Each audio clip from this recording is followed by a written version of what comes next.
I love sharing their story with somebody else. And I learn new things as I go. This is not like what I used to thrive, but now I feel like I am because it just feels good.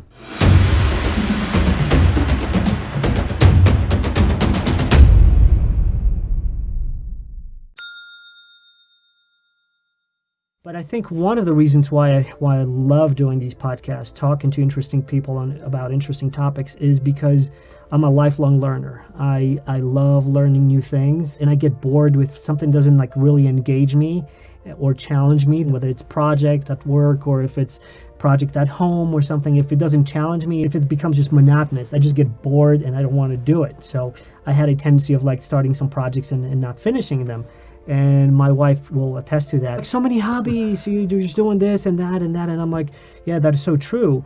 But when I focus on something, it is like 100%. I just focus on it, and I just laser focus. I just drill in super deep. I learn everything that I can, and I enjoy the process. But then when I start a project with that, then unless something motivates me, then I have the Dory syndrome, like, you know, like kind of like, oh, looks something shiny, woo, and squirrel. Squirrel, and off I go. With doing podcast and doing specifically this type of podcast or YouTube show or whatever you want to call it, it allows me to speak to different people, allows me to learn from subject matter experts. I was super lucky to have like awesome guests. I mean, I've recorded over a dozen podcasts by now, and it gets better and better. Every person that I meet, it's different stories, different experiences. I love learning from somebody else's experience because that, to me, that's a shortcut to knowledge. Oh, for sure. And wisdom, because it's not only knowledge, it's like wisdom that they gained out of some specific experience. So it just keeps me engaged. So that's kind of like the key. I learn something new, satisfy a little bit of my extroversion by having that interaction, and then I love sharing their story with somebody else. So that's the value that they offer. They share something, I learn,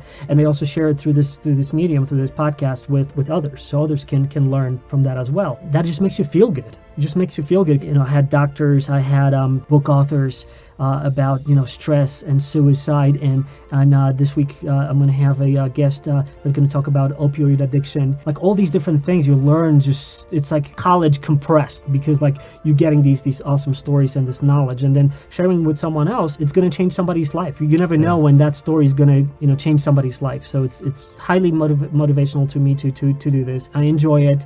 And I learn new things as I go. Sort of like, this is not like, I'm not a journalist. I hadn't had that training other than going to New York Film Academy at some point in my life. This is not like what I used to thrive, but now I feel like I am because it just feels good. Thanks for listening to the Adrian Sinclair Show. You can find previous episodes on the Apodcast multi-channel network at apodcast.com. You can also stream this podcast on Spotify, iTunes, Google Podcasts, Podbean, and other audio platforms. And if you subscribe to our weekly newsletter, you'll get convenient, short summaries of podcasts you may have missed. So check it out. And lastly, please support us by sharing our episodes on social media. We really appreciate it. Thanks.